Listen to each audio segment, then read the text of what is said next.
Hello, ladies and gentlemen, and welcome back to a brand new episode of Polar Opposites. I'm your host, That Boy Aqua, joined by my lovely co-host, Nam's Compendium.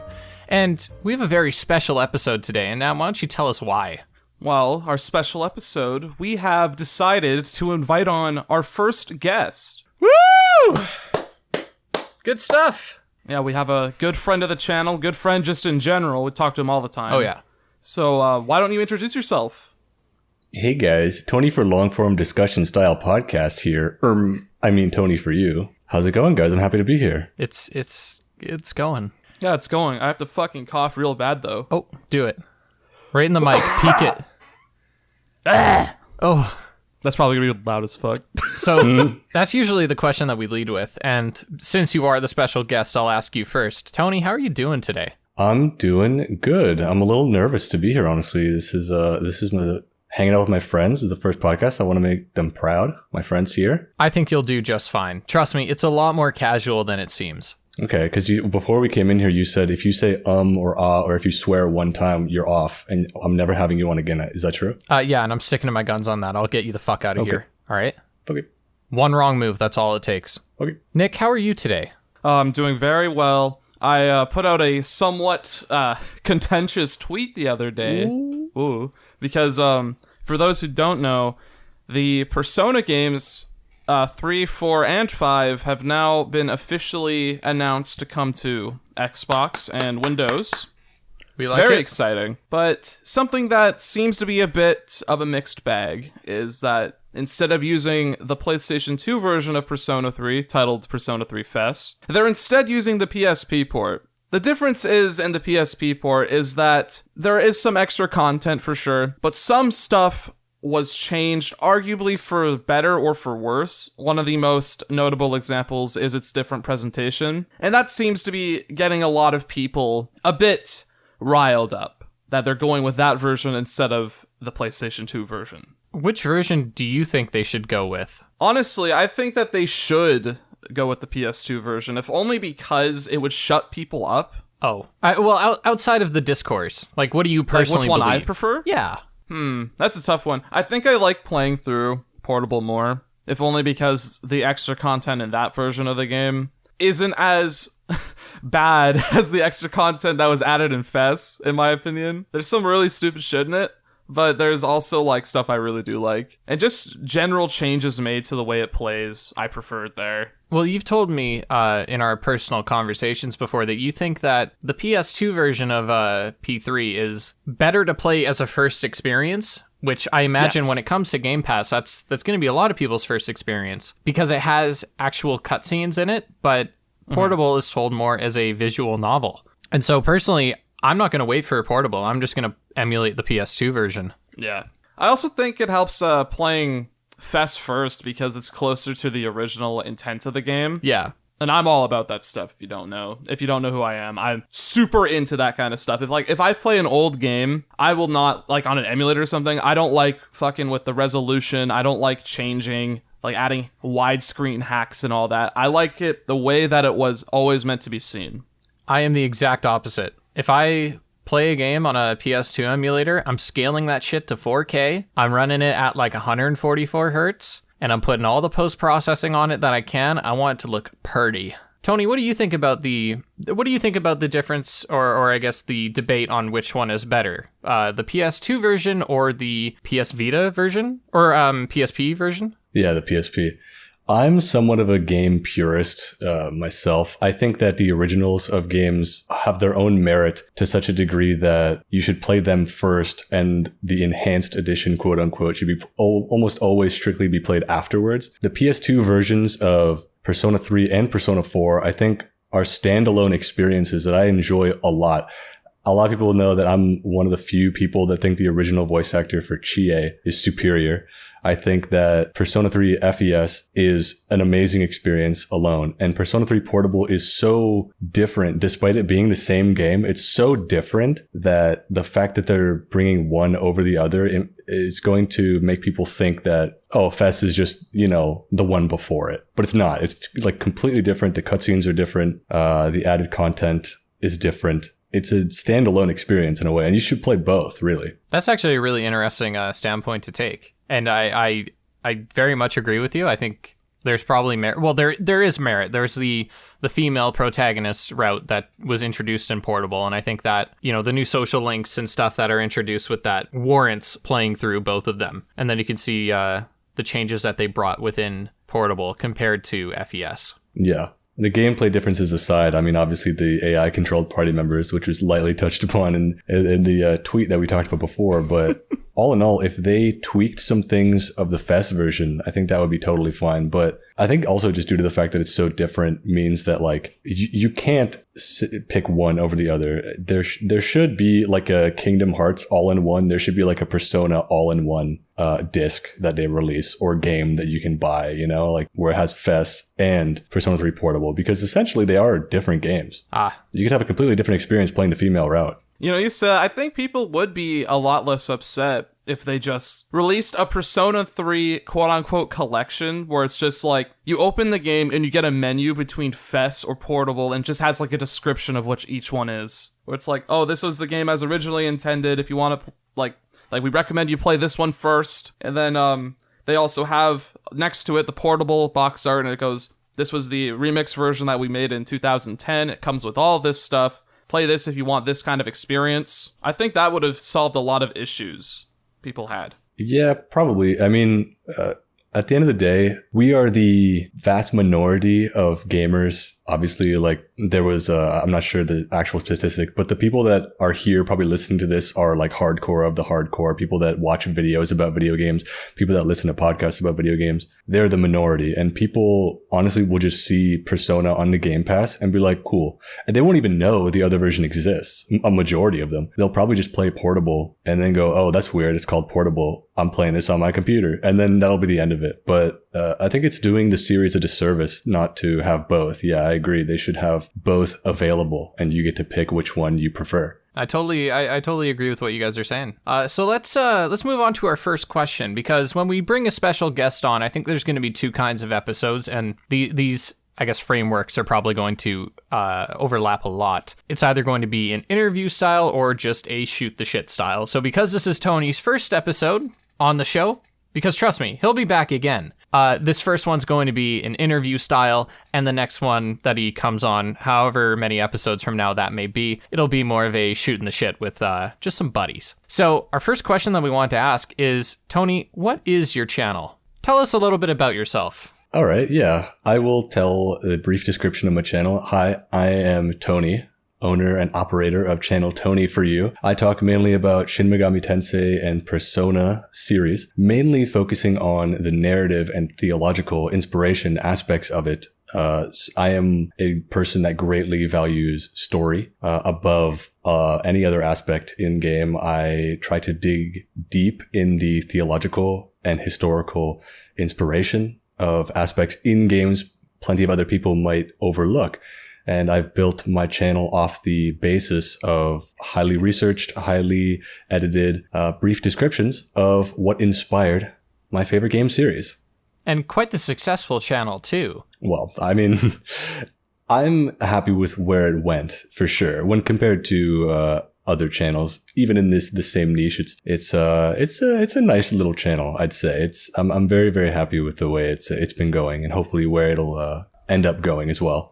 Mm-hmm. It's also a pretty interesting channel. But compared to a lot of people in this community, I like talking about the games just as they are, just like as a product that you can buy, what to expect out of it, the quality of its execution, blah, blah, blah, all that stupid stuff. But you talk about the less tangible parts of the games, stuff that you really have to dig deep to understand. For a while, you were talking about the lore of every individual demon featured in those games. Yeah, sometimes I feel like when I research a video, I like to joke about it a lot, but every single time I do an SMT Lore video, I go down such a deep rabbit hole. I learn more about it. Feels, forgive me if I sound crazy, but I feel like after every episode, I feel like I understand more about the universe itself. Like, especially after, like, videos like The Demiurge, where I learned about Gnosticism, and I was reading those books, and the Angelic Order video, where I was really diving deep in like angelology and the book of Ezekiel in the Bible, and I was reading about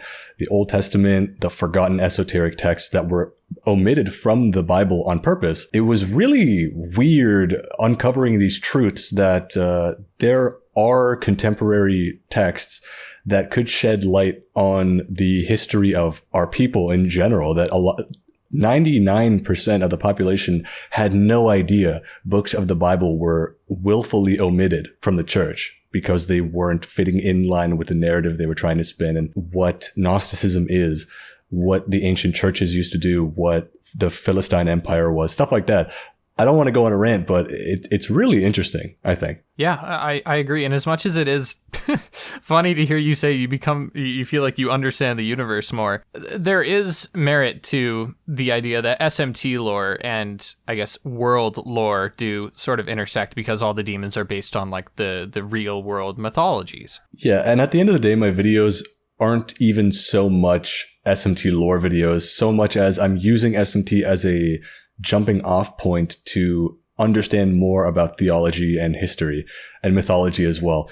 90% of my video is just the history of the character. Like my Demiurge video, most of it was explaining what Gnosticism is, who the Demiurge is, who created Demiurge, what the Demiurge did. And at the very end, I tie it all back together to the game. But the whole point of the videos is to get people interested, to get people to appreciate the in-depth research that went into adding presumably innocuous characters. Like you see angels and you go, oh, it's just a cute angel. It's got wings and whatever. But when you even Google angels, you open the Wikipedia article, it's like pages and pages of angelology. This part of the Bible, Ezekiel saw into the kingdom of heaven, and there was, they had 7 wings and 1,000,000 eyes, and it's crazy what you can learn just by digging a little bit deeper past the surface of anything. So, obviously you're very passionate about your channel and the things that you research on the channel. And just for other people that are watching, Tony doesn't just cover lore. You also have things like your most recent videos, the top 5 Shin Megami Tensei games, which I think is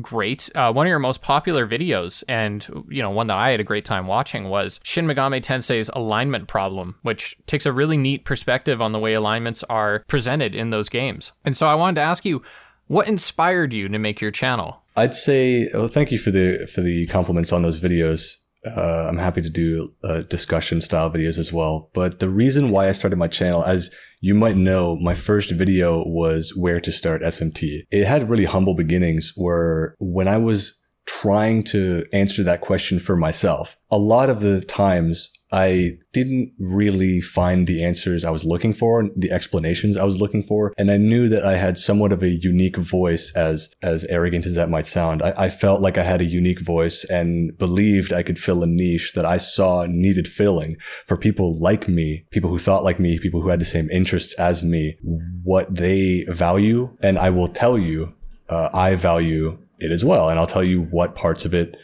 which games will scratch the itch that you have. So we already know a little bit about your current channel, Tony. I was just curious, something that I really like hearing is stories about YouTube prior to people's current channels, because I myself took so long to find something I was truly interested in doing. I jumped everywhere from Let's Plays, crappy camera recording the TV reviews, shitty AVGN ripoff stuff. So I was just very curious about if you had any sort of stories about YouTube, about experience on it, trying to make videos prior to your current channel. So my first video that I ever made actually was the first video on my channel. As weird as it sounds, before this, it seems like every YouTuber has a story of I had 100 other videos before one was successful and I deleted all the other ones because it was, I made music videos or I made cringy stuff. But for me, I kind of knew what I wanted to do from the very beginning. And I had no prior experience in video making, in really computers in general. I'm still pretty tech illiterate. I have no idea what I'm doing, but I've just taught myself editing. I downloaded Audacity and I made my first video, and that was it. I thought that was going to be the only video I made, but months later, after an unfortunate series of events with the job I had at the time, I thought, you know what, let's make another one. And let's make another one. Let's make another one after this. Make another one after this. And then what went from a pastime turned into a hobby, and that turned into a passion. And eventually I met some great people, namely the people in this very call. Thank you. And here we are now. You know, I think it's weird hearing someone saying, oh yeah, I just made my first video that's on my channel, because I feel like every YouTuber, like it's like a rite of passage. You have to go through downloading fraps, recording a really bad Minecraft Let's Play, and then deleting everything right after. And yeah, I never had that. Yeah, hearing that you didn't have that is so strange to me. It's really weird because everyone I know that does this sort of thing had those kind of stories. Like, I met Nolan in high school, and at the time, he was doing something totally different than he is now, and I was also doing something different than what I'm doing now.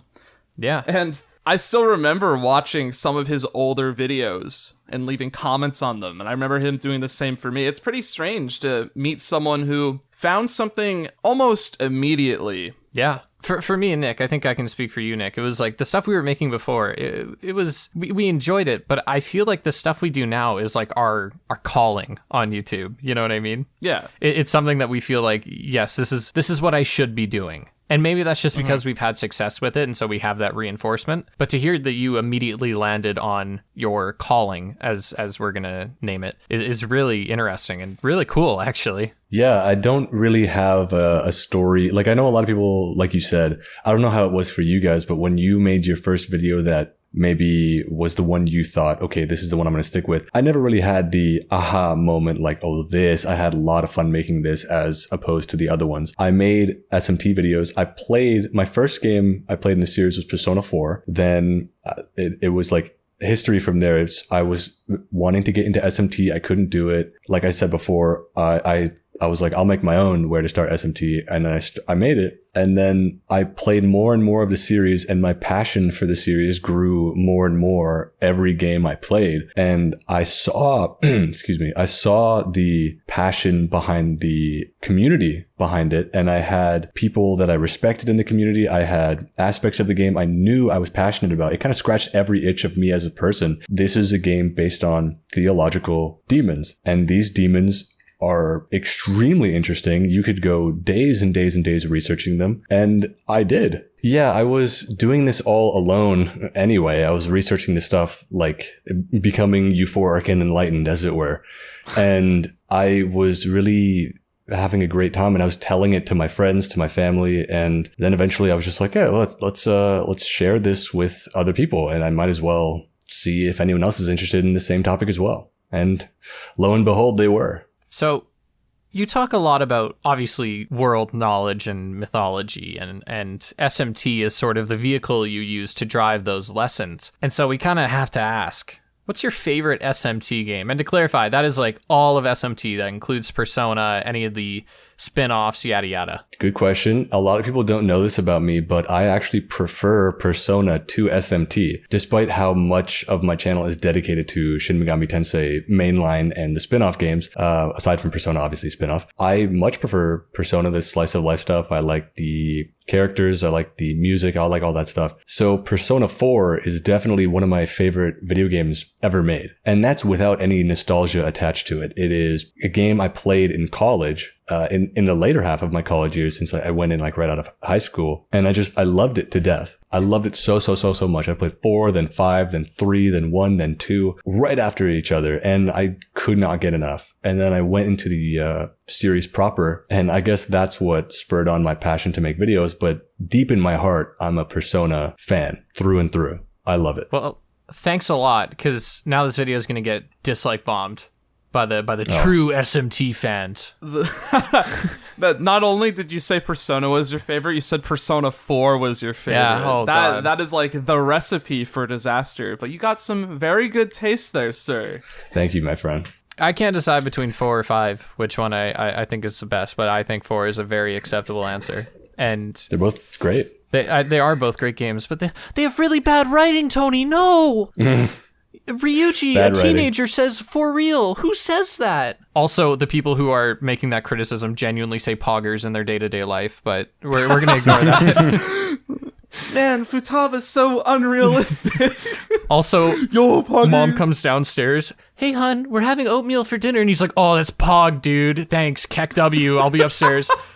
It's crazy.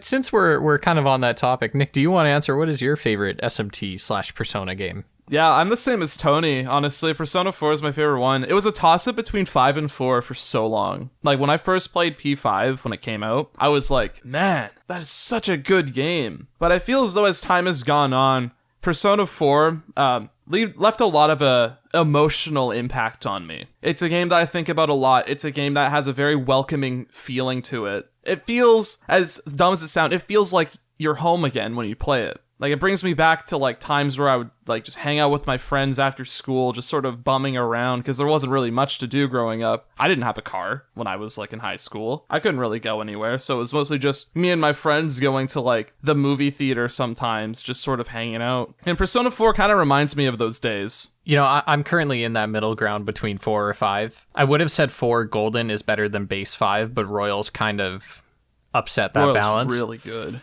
I agree that I like Persona 4 more in the sense that with 5, the entire cast gets swept up into this idea of being these like vigilantes or whatever. And 4 is more in touch with kind of just being a kid. Like, as much as, you know, people might not like it, I think I really like the moments such as when you and Yosuke are trying to convince your parents to let you get a license and to get a scooter, because Yosuke is like, oh, you know, chicks dig dudes on bikes. And it's like, it's very juvenile, but it's like a realistic kind of juvenile, you know what I mean? Yeah. And it's very small town mundane, but it's presented in such an endearing way that it feels nostalgic for something that you haven't even done. I mean, I never played Persona 4 growing up, but it has that nostalgic feeling, and I think that's something that isn't recaptured the same way in 5, which I don't think 5 is necessarily trying to do that. And I think social links and some of the ideas in 4 stuck with me more than some of the ideas in 5, even if I do think that 5 is like fantastic, especially when you get to presentation and music. It's just the best the series has ever looked and sounded, in my opinion. Mm-hmm. So aside from, we already know what you think about which game you like a lot. I'm just curious, what are your thoughts on the SMT franchise as a whole in its current direction? That's a can of worms.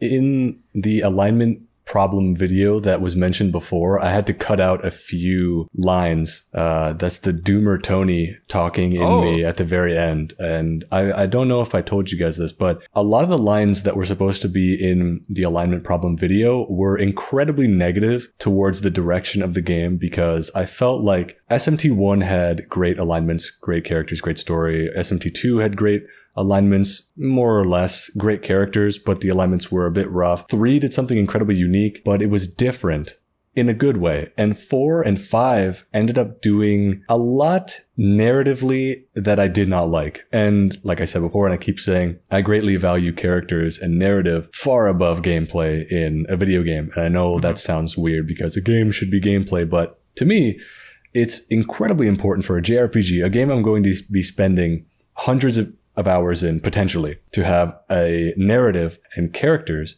that I enjoy. It seems like the direction of SMT that it's heading in is more gameplay oriented, which is okay, but if it's to the detriment of the narrative and the characters, as it was in SMT 5, and I feel like a lot of people would agree with my take that SMT 5 omitted, or not so much omitted, but put less of an emphasis on characters and story for the sake of gameplay. Mm-hmm. And I don't like that compromise very much. I think more should be poured into creating a story that sticks with the player for a very long time. It doesn't need to be incredibly insane story. Nocturne had a fantastic story. Almost every single one of the PS2 games had fantastic stories. Digital Devil Saga, Nocturne, the Raito games, they were all fantastic. But the way it's going now, especially the fact that they chose to make a Soul Hackers 2, not to get too deep into that, but a Soul Hackers 2 above any other continuation of a series, not Devil Survivor,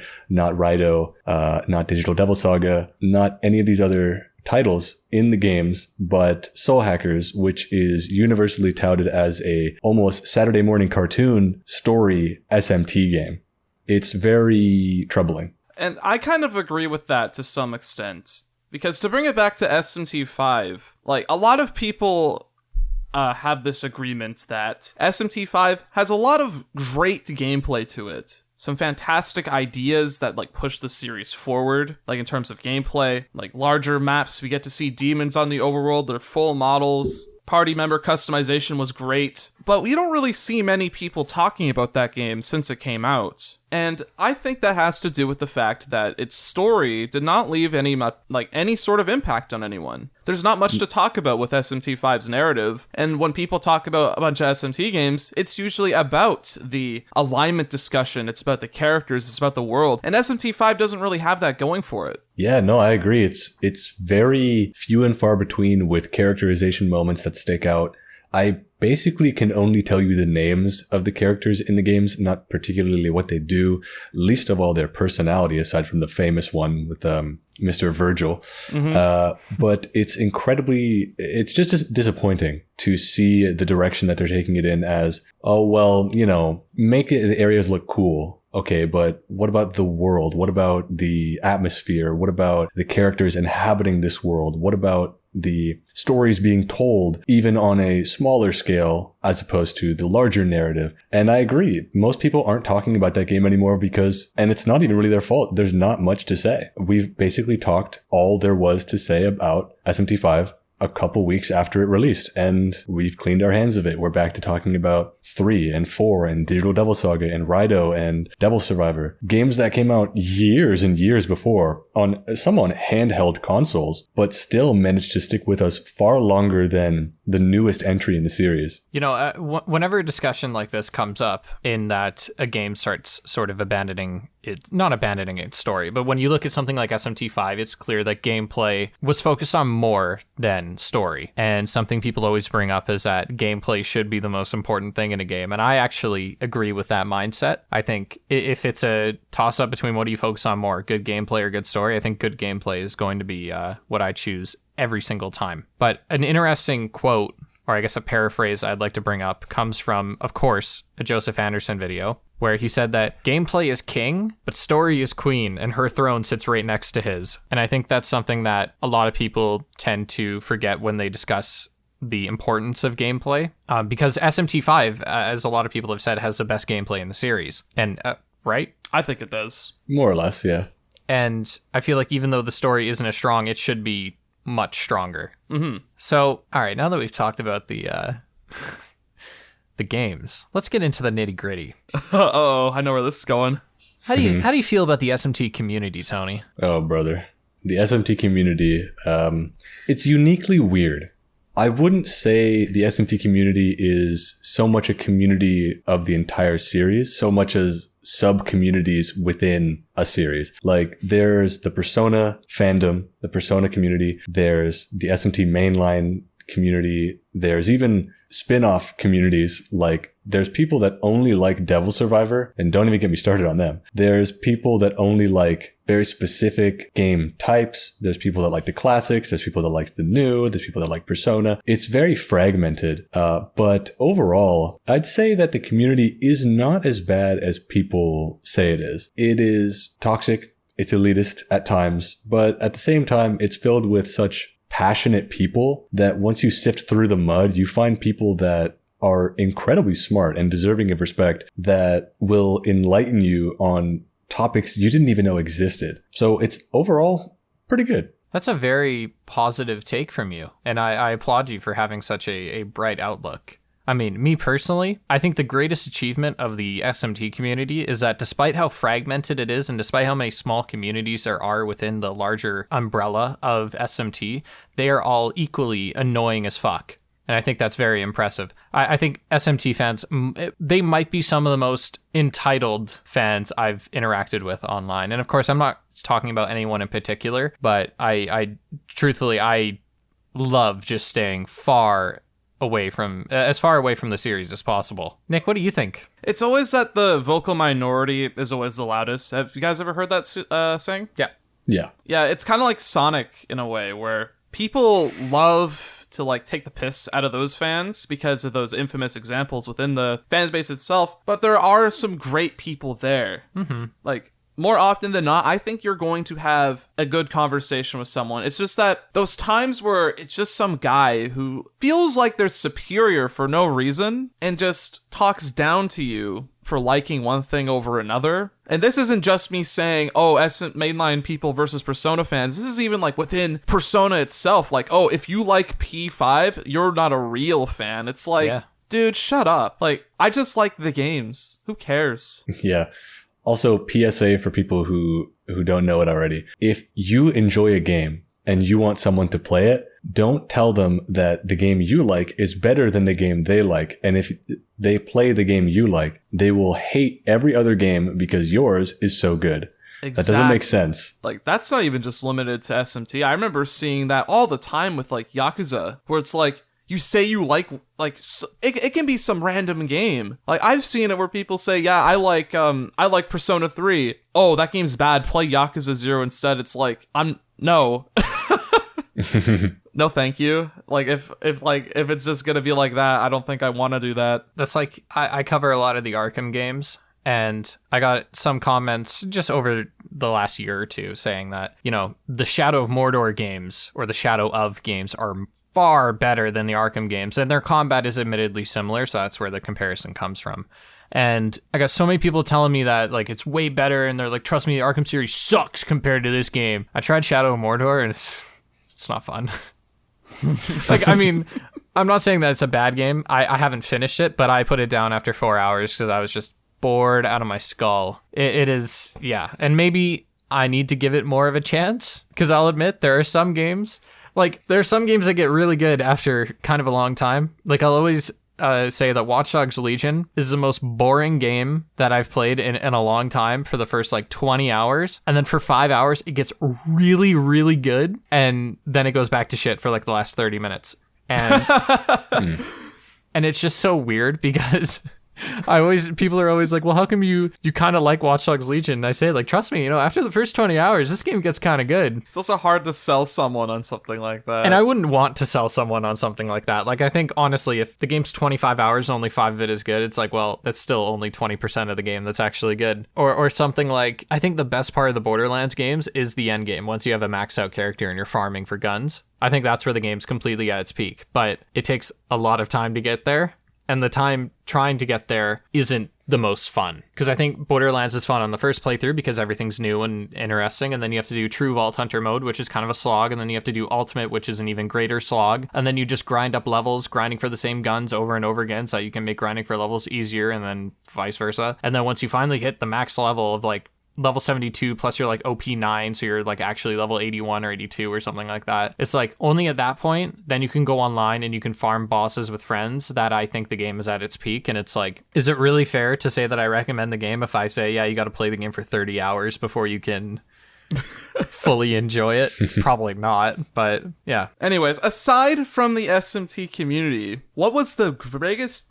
I'm gonna try that again. Aside from the SMT community, what were the greatest challenges you had to overcome to get to where you are now? To where I am now, I'm assuming you mean overcoming laziness is a big aspect. For me personally, I'm an incredibly lazy person. When I first started the channel, even starting it and making the first video took me a long time. And I was an adult man. I didn't start doing this when I was a kid. So it's oddly difficult to put in the effort to make something worth your time. Because when you're working for yourself, you can't really slack. When I was working jobs all throughout high school, in my teenage years, you learn ways to slack off. But when you're doing something purely for passion, purely to make people entertained and make people happy, it's a completely different mindset you need to have. You need to put the max 100% effort into it. You need to do the research. You need to put in the effort. You need to make it entertaining, mix the audio,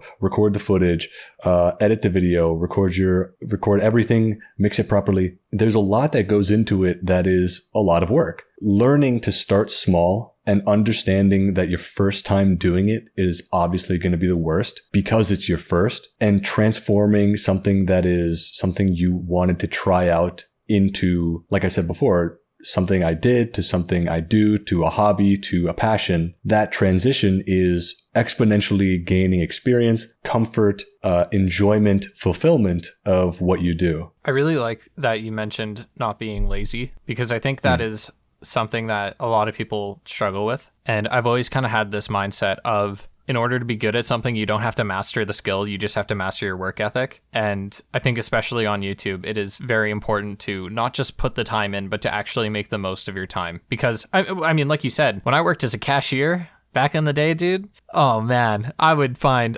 all the ways to just take the longest possible time to do even the smallest shit, because you're paid by the hour. On YouTube, you're not. When you work for yourself, you're not paid by the hour, and you're not even paid based on how much effort you put in. One of my most popular videos on my channel is a video that took me like a week and a half to put together, and it was done strictly because I'm like, oh yeah, I guess my channel's dying, I need to pick it up in the algorithm. And that's just something that I think a lot of people struggle with, and things like, and I want to know, how do you feel about the opportunity cost of being self-employed? It's a difficult proposition to give people because it's very romantic sounding, being self-employed on YouTube. You might hear this all the time of the naysayers and the doomsayers saying that you won't succeed on YouTube. It's theoretically impossible. Yep. The odds are so low. And you know what?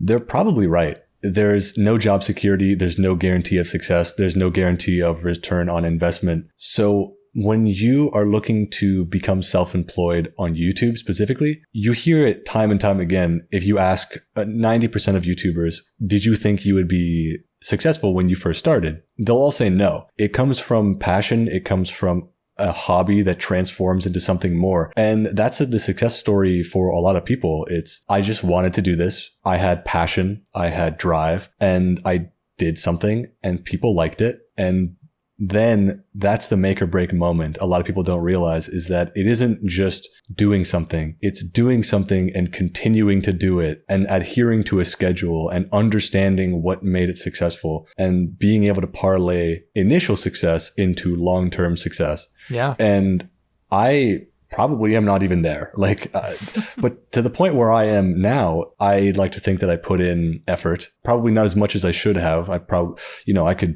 can sit here and talk about, okay, you should make a video every single day. You should be working 24 hours a day. You should sleep 30 minutes in a day. But whatever makes you the happiest, whatever gets you the most fulfillment, whatever brings you the most happiness mixed with whatever will give you the most long-term success, those two roads should intersect, and that should be your path forward. And if that makes you hand over fist money, PewDiePie style, then God bless. Yeah, I think it was really interesting what you brought up about how being, I guess, successful is not about having one video pop off. It's about having that sustainability and that consistent growth and moving forward. I mean, myself and Nam, we have seen countless channels get their lucky break, so to speak, and not study or look at why a video like that did well, and then they sort of squander their success. And you see plenty of channels like that. They'll get a video that does super well, and then they either, through not knowing why the video did well or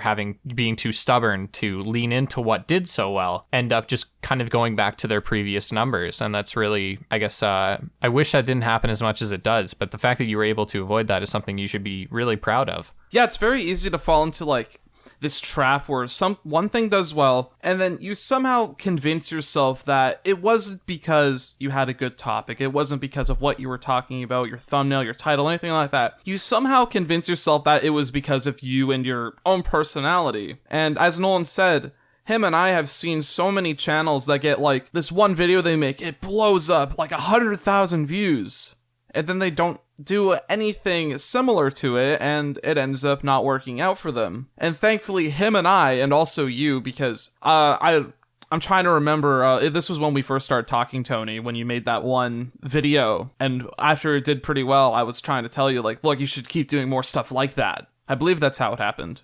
I remember that, yeah, I made one video in a specific style of the SMT Lore stuff, and then I did a few top fives, and you were saying, you're seeing consistent growth, you should make a video every week, or try and bang out a video every week in this similar style and see where it takes you. And I was I shrugged my shoulders. I said, okay, sure, let's do it. And I did. And I rode a wave from 700 subscribers to 15,000 in 2 months. It was crazy. That's better growth than I ever had.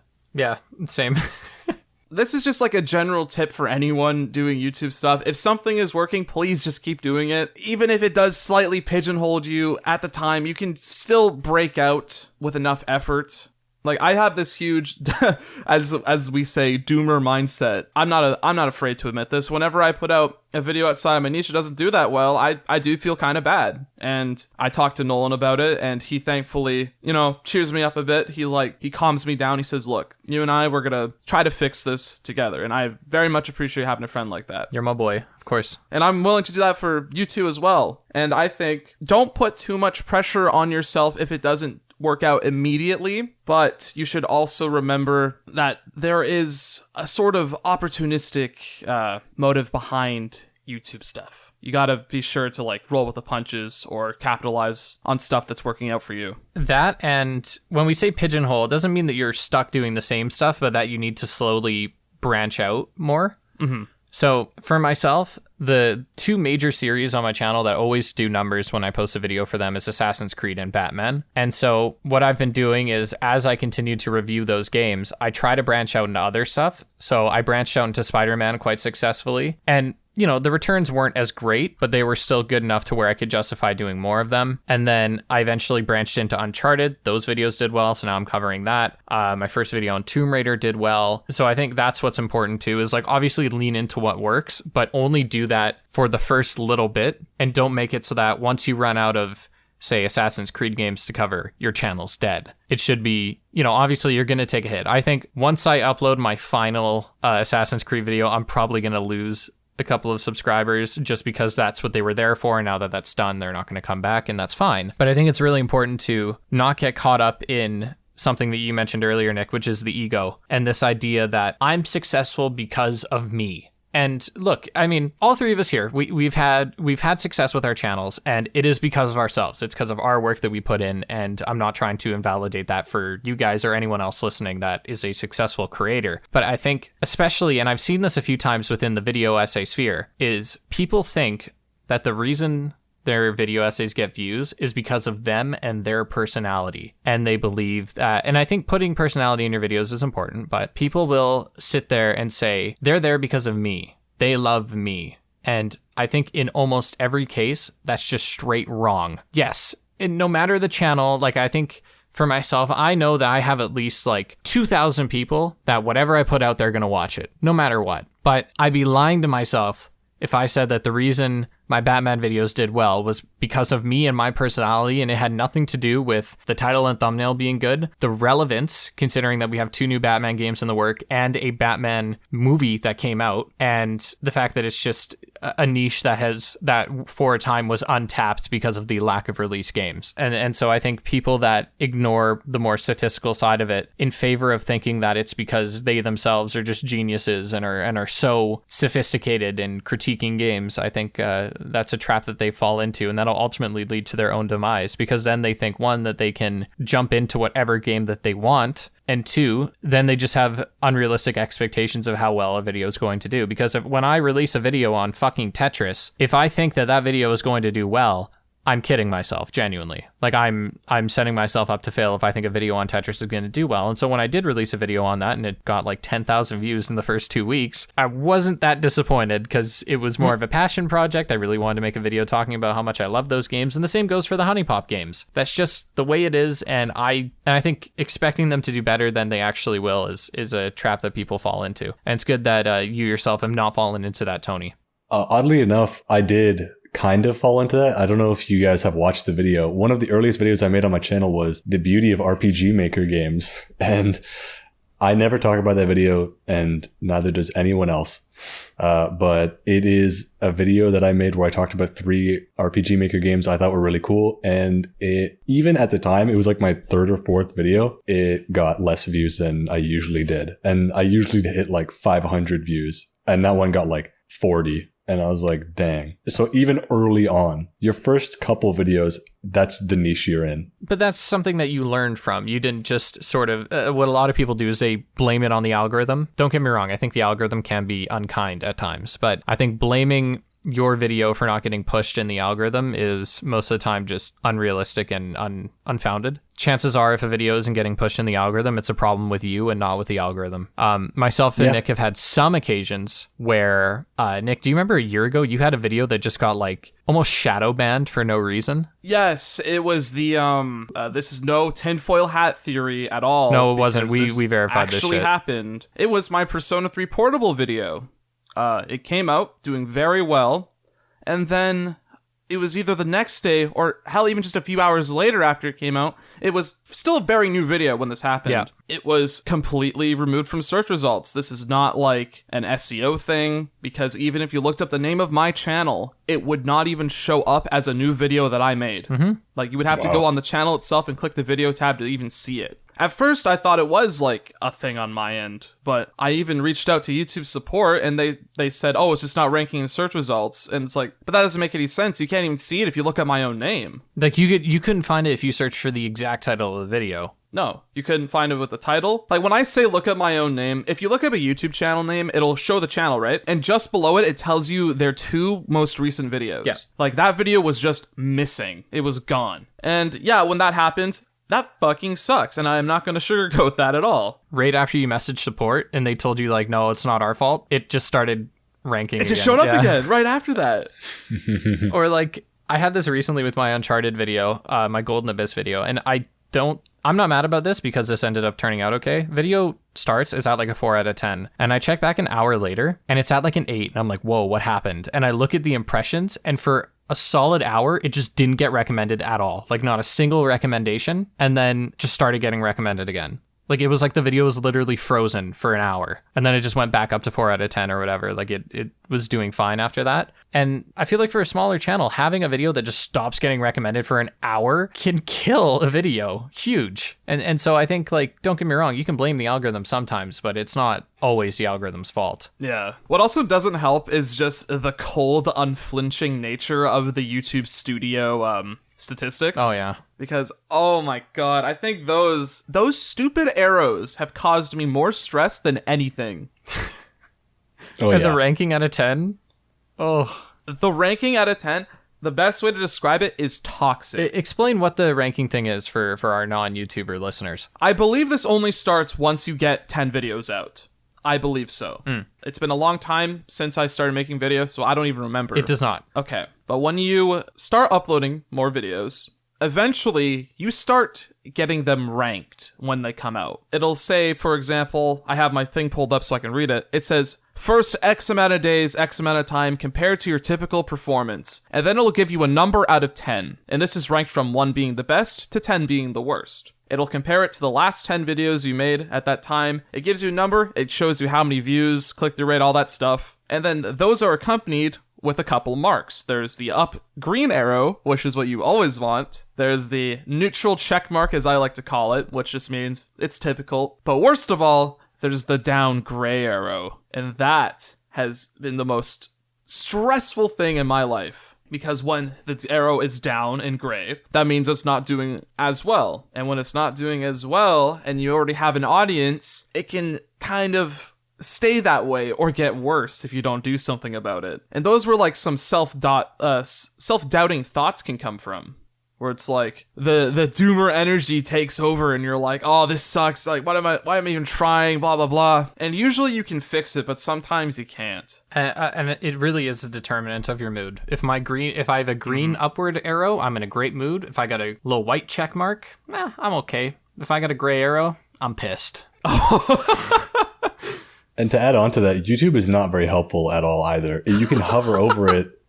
When it has the gray down arrow on click-through rate or views, if you hover over it, you'd think it would tell you something helpful, right? But no, it's just like, people aren't clicking your stuff. That's kind of unlucky. Yeah. Have you tried doing something different? And their advice no. is awful. Like, I had a really good month in March. My channel across the board got like 1.2 million views. It was great. I was like fucking ecstatic. And there was a little icon on the YouTube studio that was like, hey, just want to let you know, your videos are performing well because people are showing more interest in it. And it's like, no shit. Obviously. I think my favorite piece of bad advice they ever gave me, and this happens quite a bit. Well, and to be fair, it's good advice. It's just very obvious. It's good advice, but for like a general channel, but for like something that what I do, which takes so long for me to make a video, right? Yeah, because there's so much time that goes into it. For people who don't know, I upload once a month, and that's not because I take multiple days off. It just takes that long for me because of how the length of the games I talk about. I replay games multiple times for my videos. Well, just to make and sure it takes that long for a lot of YouTubers. Like, it's not Yeah. exclusive to you. Like, the kinds of videos you make demand that kind of time investment. Yeah, but good old YouTube sees every video as just a video, like, obviously. Like, they can't just go, oh, this person makes this kind of videos, so we're gonna give them different advice. Like, realistically, they can't do that. But this results in some of the stupidest advice I've ever received from the fucking studio app. And that just says, oh, you're not getting as many views. Maybe you should upload more. It's like, okay. Really? I didn't know. They also don't take into account anything about the video itself, even like the small things. Like when it's showing you your 10 ranked videos, it doesn't take into account the length of the video. It doesn't take into account subject matter. Obviously, it doesn't take into account like what playlist it was added into. Like if you're making a series, you can upload a 30-second video that gets 1 billion views, and it will that will be your number one for your next 10 uploads. If you, like my 45-minute video has much higher, obviously it has much higher watch time because it's a long video. It has much higher click-through rate, it has much higher views, but that will stay at number one, and it will be compared to my 10-minute videos, 15-minute videos, 8-minute videos, 20-minute videos, and it will say, ooh, this is bad. Your average watch time is minutes less than usual. And it's like, no, it's not. If I upload a 10-minute video and the watch time is like 7 minutes, that's good. But for the 45-minute video, the average watch time was like 15 minutes. And that's significantly less, but the numbers don't add up. And all you see is the gray arrow that's like, has some like Freudian response that you're doing bad and you should feel ashamed. Yeah. So let's move on a little bit back into the specifics of your channel. What video are you most proud of, and which one are you least proud of? Personally, the one I'm most proud of is the Angelic Order of SMT video. It was the first video I covered that pulled me into that rabbit hole I spoke of earlier about theology that I became known for months afterwards. I was reading about this stuff, learning about this stuff, and that was kind of my moment where I thought I could talk about these games for a very long time. If I can even make multiple videos about specific demons, every game has hundreds of demons, if not more. And each of them have such rich history because they're taken from real life, whether it's the angels, the 9 orders of angels, to the demiurge, to even lesser known stuff like Cuchulainn of Irish folklore or Greek mythology. I could have a whole series based off of each individual demon or persona in these games. It was when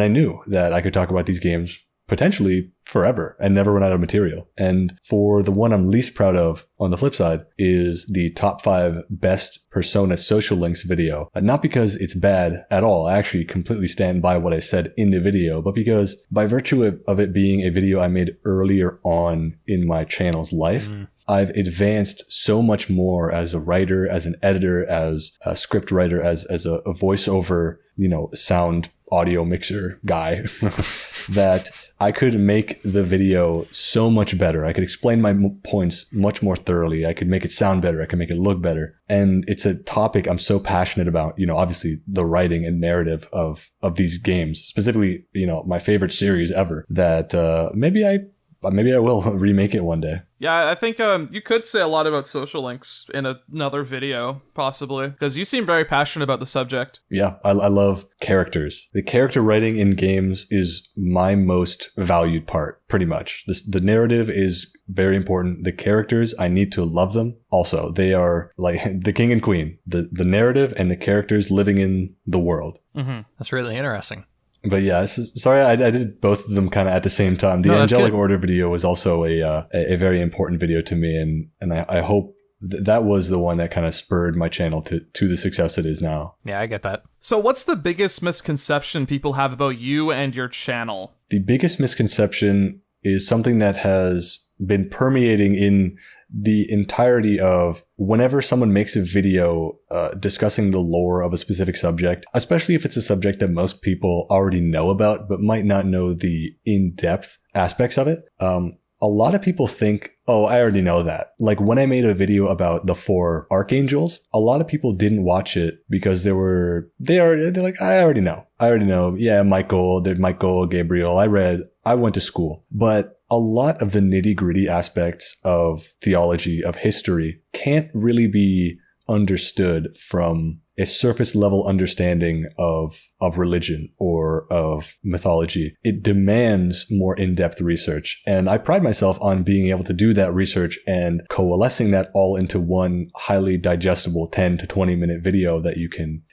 consume and come out the other end, hopefully more intelligent than you were, or more knowledgeable about a subject than you were before you went into it. It happened a lot in the Metatron video as well. It happened in the Mastema video, and even the Kuholland video. People consistently think, oh, I already know about that.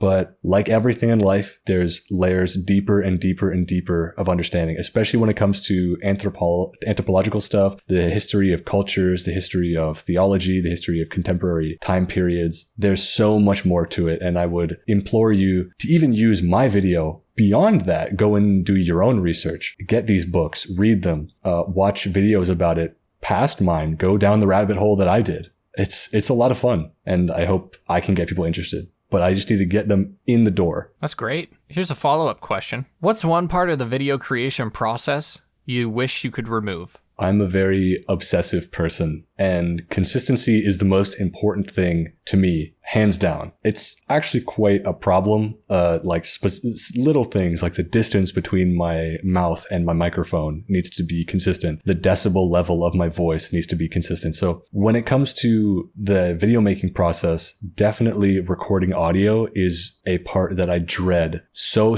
much. I'm confident that I can write a script over the course of a couple days, maybe even a week if it's a really long video, and I will be proud of it. But when I'm recording my audio, there's so much that can go wrong. There's background noise, there's mouth sounds, there's flubbing lines constantly. That all coalesces, the varying decibel levels, that all coalesces into this stress that hits me like a truck. And after a recording session, I have to just completely shut down and just calm myself down and understand that we could fix it in post. But when you're in it, when you're doing it, it's so stressful. Yeah, I remember when you and I first started talking, there wwere points where you would send me messages and say, hey, can you listen to this real quick? Like, is there like a certain sound that you would tell me is like do you hear this too? And I'd tell you, it's like, no, it sounds fine. Like I think it sounds good. Like, I don't hear any issue.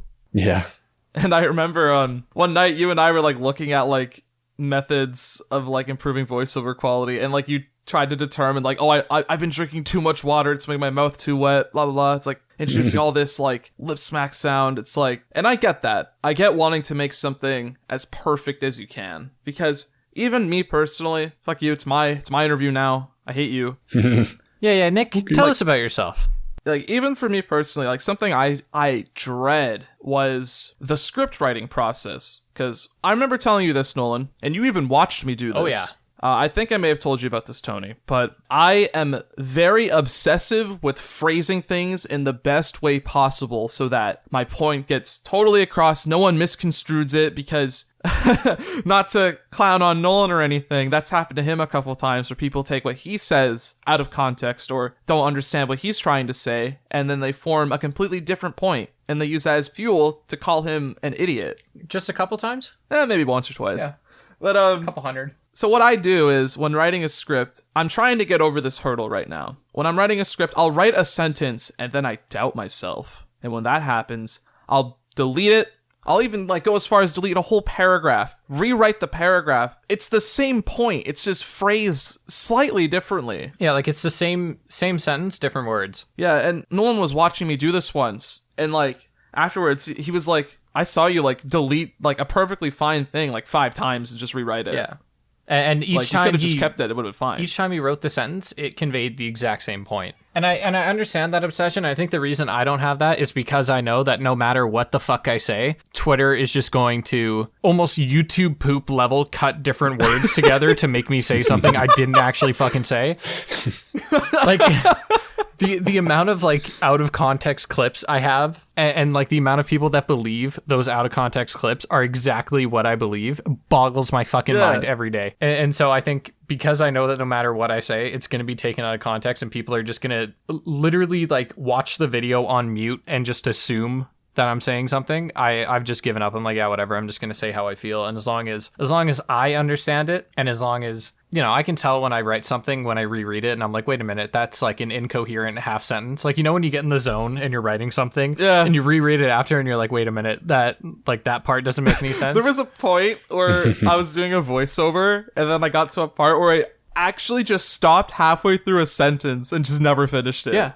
Like, I have that in scripts every now and then. And so, you know, when I proofread, as long as I can understand what I'm saying most of the time, then I don't care. Because you're never going to be able to please those people. Yeah, it's a weird, it's like, you and I are so different that I have stress of the voiceover aspect and you have stress over the writing aspect. But in a sense, they're very similar. It's like just wanting to make sure everything is as good as possible before you push it out to the world. When you're making something for people to consume, there's no real takesies backsies. You can't edit it, not like an article. You can't just take things out, put new stuff in. Once you make it and you render that video and you hit the upload button, that's it. Yeah, thousands of people are going to see it. And if you leave in something you didn't mean to say, or for me, it's like audio mistakes, that's it. That video that you put so much time into, especially for you, Nick, that you spend a month making a video. If it doesn't come across perfectly, if it doesn't convey all the thoughts that you wanted to say, see you next month. It's like, you mentioned small mistakes. My Kingdom Hearts 2 video, I've recently realized that I do this thing where I take footage from an old review that I made, like just so I don't have to re-record the game. And I don't like it when it cuts to another clip, like while I'm speaking. I usually like one sentence be one clip, next sentence another clip. I think it just flows better that way. And I was using footage of Kingdom Hearts 1 in that video, and for like 2 frames, 1 or 2 frames, you can see it change to another clip, and now it's there forever. And when you notice that, you're like, ugh. What calms me down about stuff like that is that most of the time, people don't really notice things as much as you and all three of us make videos.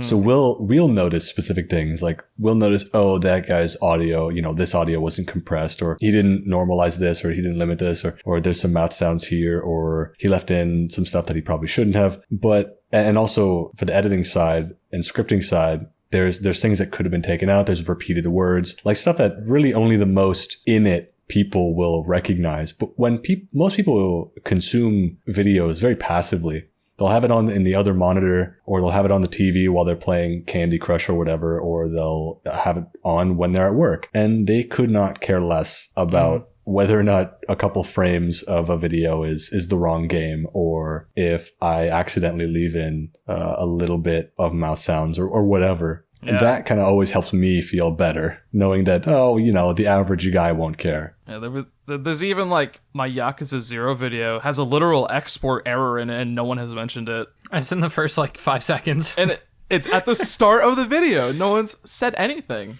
I think for me, I find I'm less stressed out about the video making process because I know that I'll never be good enough. Like I know that even if I make the perfect video, somebody's gonna hate it. You know, Mr. Beast could make a video tomorrow saying, I found the cure for cancer, and it's gonna have dislikes. Dudes are gonna be like, wow, this is pandering to cancer patients or some shit. Like, you literally can't win. And so I think that puts me in a vicious cycle where I get an idea for a video, or I find my next hyper focus that I'm going to go into, and I start playing it and take my notes and I write it. And once I get to the end of the script and to the voiceover part, I get this feeling of, why am I bothering? Because I'm going to get shitted on for this. Nobody actually cares. The video just sucks, you know, all this stuff. And then as I edit it, I just fall deeper and deeper into that mindset. And then by the time the video's finished, I'm like, oh my God, this video sucks ass, but I haven't uploaded anything in 3 weeks. I might as well just throw it up, whatever. And then I come back a week later and I'm like, oh, well, maybe this video is actually kind of good.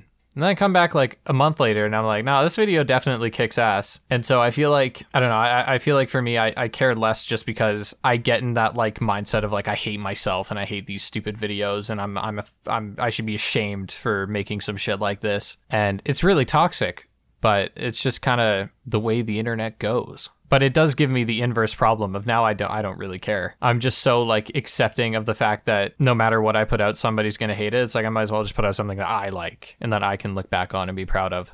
All right, Tony, you've done top fives, you've done lore videos, you've talked about even manga on your channel, all of it relating to SMT, so I'm guessing you still want to stick to that. So I'm just curious, where do you plan on taking your channel next? What's next? That's always a question that I struggle with. I'm sure, as you guys know, personally, I talk to you guys all the time. Long term, I want to do more discussion style videos where I give my opinion on topics. I feel like I have a unique perspective that I have, being mainly concerned with the narrative and my obsession with lore. But like the philosophy of endings, the psychology of characters, things like that, I'd like to dive far deeper into it, even potentially branching out to different aspects of the games and different aspects of media in general. I could see you having a field day with Dark Souls as far as like lore goes, like, and, you know, Bloodborne and whatnot. Potentially. I've always watched those videos, especially when I was younger, the guys like Vati Vidya, and it almost felt like they were playing a different game than me because they understood these characters that you only see the name of. Yeah. And you see their armors, and there's like entire games that could be made about them. I've always loved stuff like that. So I got a question regarding your channel, and maybe I feel like this is a hard question, so feel free to not answer within a YouTube context. When do you think you have made it? The goal for making it always moves, honestly. I make sure to have a healthy perspective of what success, quote unquote, is. Money is nice, subscribers are nice, but the next achievement is always coming up. Really making it would be the ability to write and talk about whatever I want, and have a consistent viewer base that would enjoy hearing what I have to say. Even having the ability to be like a variety streamer or make purely passion-driven videos and discussions, I feel like that would be really nice. Parlaying this into maybe different avenues of media, like I said before, streaming, talking about the philosophy of just philosophy in general and psychology in general, and theology in general, things like that. I'd love to branch out into. You know, you say the word variety streamer, and I just want to go on a side tangent that I fucking hate that phrase or like that title. Because all it does is it allows Twitch streamers, they think it doesn't pigeonhole them. Twitch streamers think that they can just play the same fucking game for 3 years, but call themselves a variety streamer, and it means that like everyone from every community is going to follow them. And it just annoys the shit out of it. Because like I'll always see dudes that they'll only play Call of Duty, and that's fine. All right, you can specialize in something. I mean, case in point, you guys specialize in SMT, and I specialize in mostly, you know, Batman and and Assassin's Creed. But don't call yourself variety if you're not actually variety. And like you'll see people that play the same game for so long, and then they'll just be like, no, trust me, like I'm variety. I expand. I do a lot of things on the channel. And it's like, no, bro, you farm the same fucking boss on Destiny. Day in, day out, like a 9 to 5. There's no variety, and that's okay. But whenever I hear the word variety streamer, I don't even think about somebody who plays a bunch of different games. I'm like, oh, okay, so you only play one game. Jeez. Sorry. Yeah, no, I didn't mean to trigger that, but I mean like in the truest sense. Yeah. I think that is like a good sign that you have made it where you don't have to worry anymore. Yeah. Or at least as much. Like, if I got to the point where I could bring back fucking Ratchet and Clank and people would watch it, that's how I know I'd make it. Yeah. I could finally talk about Ape Escape without my channel dying. Oh, That'd be rad.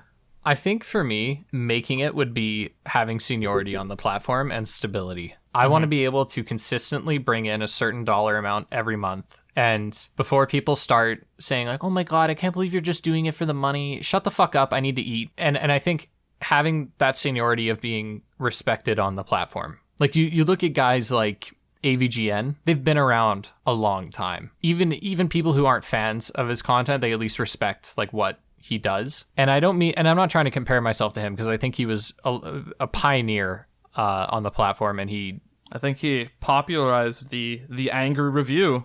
Yeah. Like the retro game review. I think that was pretty much him that started it. Yeah, 100%. And so I don't think either of us are pioneers in our field. I think we're just, for myself, I try to, as respectfully as possible, just occupy my own space.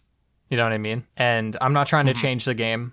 I'm not trying to ruffle any feathers. I'm just trying to do my own thing. I'm just going to sit here, be grateful for the space I have, and just do that. But what I'm saying is that, okay, let's look at someone like Some Call Me Johnny, who maybe didn't reinvent the wheel, but he's been doing it for so long and has done it with such a consistent level of quality that you have to respect what he does. And I mean, I know you've been watching him for years, and I've been watching him for a fair bit. That's where I feel like making it is. Like, even recently, he made a video on a licensed game that a fan donated to him, and he managed to crank out a good video on it. People love it. People love listening to him. I think that's, like, a goal to strive for. Yeah. Tony, is there anything else that you wanted to talk about or touch on? And I guess that goes for you too, Nick.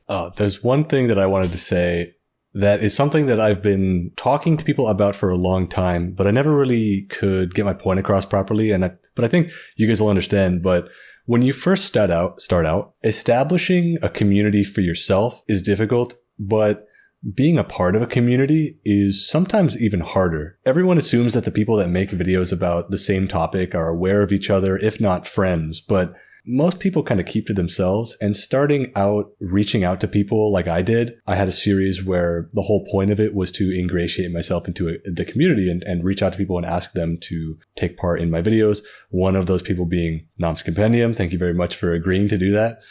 But really trying your hardest to become a part of a community is very difficult. I agree. And I've talked to you guys about this in private, that I've sort of struggled to find a sect on YouTube. I mean, I had the same impression that I thought all these different review channels that did like these long form videos kind of knew of each other, and they don't. Or they might know of each other, but it's not like they talk to each other. And so I'm not saying that, you know, just because I occupy the same subgenre as somebody means like we have to be friends, but I thought it'd be a lot easier to make friends with other creators, but it definitely isn't, because I don't know how to reach out to people on the internet and be like, hey, let's play some games together or something like that. And I find what I always worry about is I'm worried that people are going to think that I have, what's the word? Ulterior motives? Thank you. Wow. Ulterior motives for reaching out to them. And there's some people that I've reached out to where, truthfully, if I message you in your DMs and I say, hey, I love your videos, that's all it is. Like, if I want to collaborate with you, I'm just going to flat out ask, right? But yeah. I worry that people are I'm going to be kind to somebody and express interest in, like, you know, shooting the shit with them or something like that, or jumping into a Fortnite game, and them take that as, oh, they're trying to, you know, collaborate or something like that, or they're just trying to grow their own channel. And I know that's unavoidable, but I find that's something I struggle with. And the reason I want more YouTube friends is because I don't talk to anybody in my real life about YouTube aside from Nick, because I met him in real life. I mean, I try to keep it pretty close to the chest because, and I don't mean for this to sound egotistical, but internet clout makes people act different. And I don't like revealing what I do because I find that I get treated differently. Like, I had people that literally used to bully me in high school because of my YouTube channel that are now messaging me saying like, wow, great job. Always knew you could do it.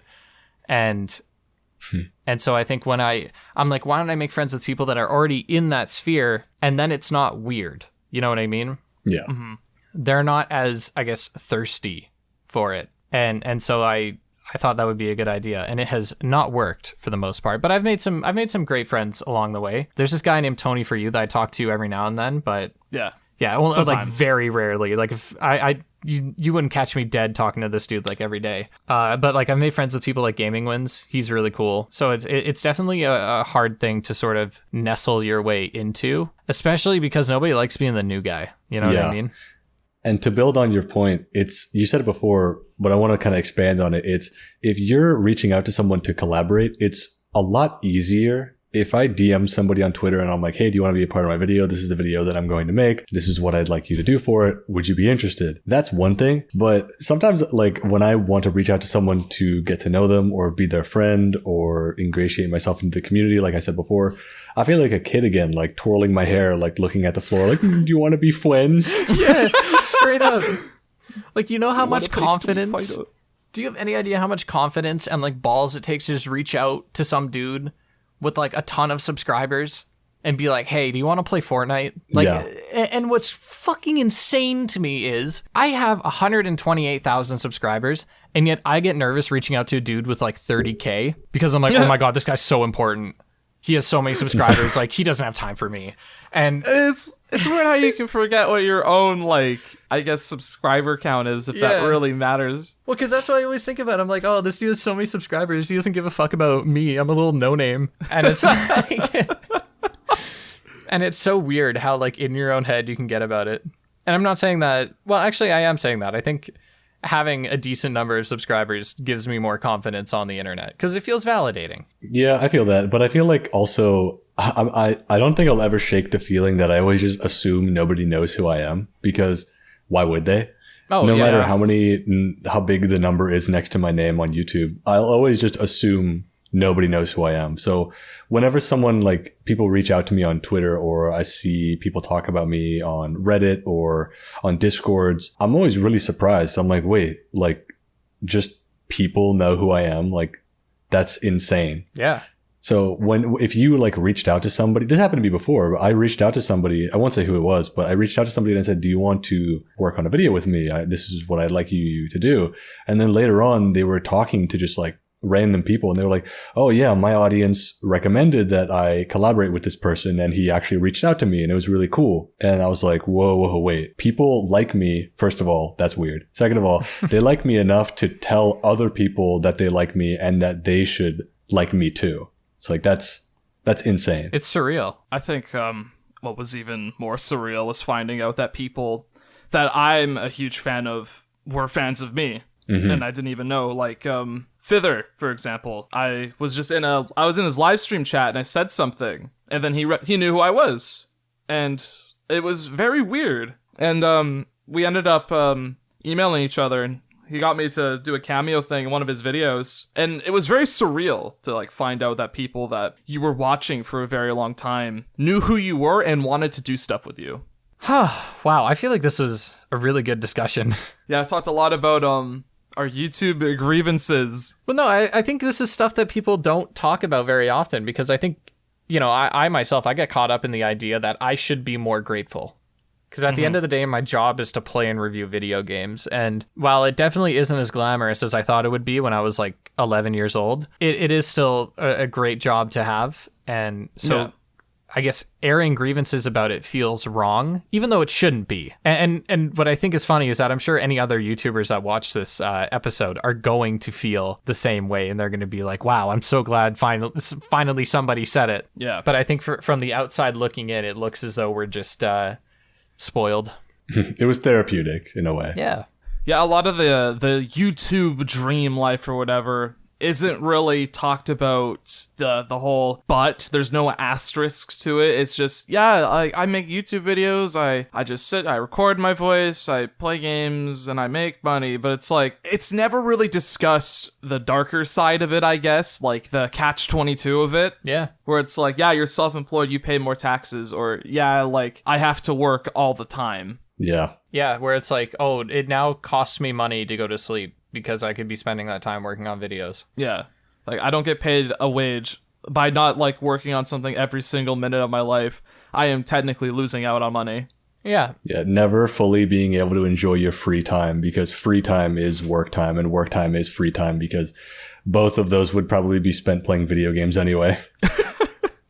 Yeah, and I mean, even the other day, my girlfriend was talking to me about, I was telling her that I'm working on this video, I'm working on another video, and I'm also working on the podcast, and she's like, I feel like you have no free time. And I said, but that is my free time. I'm just spending my free time doing work stuff. And I think that's why YouTube is also kind of weird, because it's like, yes, it's work, and yes, it is hard, but it's also, there is nothing in this world that I viscerally enjoy as much as I do making videos. Mm-hmm. And so I find anything else, and this is shitty, this is like an awful thing to say, because there are friends I haven't seen in a year, because I've chosen each time I've weighed what do I want to do? Do I want to go to the bar and get drinks with people, or do I want to stay home and work on a video? I've always chosen the video. And the only time I haven't is because I feel bad and I feel a moral obligation. Then I go to get drinks with them and I'm bored out of my skull. When you find that thing you enjoy so fucking much, it makes everything else lame as hell in comparison. Which is why you should stop playing your games and play my favorite game. Absolutely. Because my favorite game is better. Objectively. Yeah. Objectively. God. Yeah, and you're bad for liking what you like. We could do a whole episode on how the internet doesn't know what the word objective means. People are like, oh, I want an objective review of a game. It's like, okay, an objective review would be like, this is a video game. Here's a picture of the cover art. I don't even want to go into that rabbit hole. Anyways, I think that's all I have to say on the matter. On the matter of Tony4You, who's, by the way, his links will be in the description if you want to go search him up. His on Twitter is @Tony4You, and his YouTube channel is, of course, Tony4You. The number 4, not the word 4. My ad on Twitter is Tony4You YT, actually. Well, there you go. Yeah, because I think if you look up Tony4You regularly, you get, like, gay porn results, and this is not a joke.